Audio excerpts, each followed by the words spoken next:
मत्सरी शेजाऱ्याने मॅक्सला हाक मारली. मॅक्स काही पावलं पुढे गेला आणि बोलायला सुरुवात केली. हा माणूस वाईट आहे, मला याच्यासोबत कुठेही जायचं नाहीये. कुत्र्याला माणसासारखं बोलताना पाहून मत्सरी शेजारी थक्क झाला. हे काय, मला कळत नाहीये की तुमचा कुत्रा बोलू कसं काय शकतो. हा सांगा मला. वृद्ध जोडप्याने मॅक्सचा आवाज ऐकला नाही. परंतु फक्त त्यांचं भुंकणं ऐकलं. त्यामुळे शेजारी चिडवत असावेत असं त्यांना वाटलं.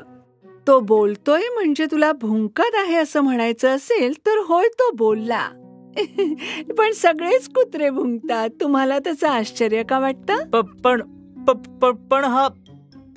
पण हा भुंकला नव्हता. हा माणसासारखा बोलला. मी शपथ घेतो. कदाचित तुम्हाला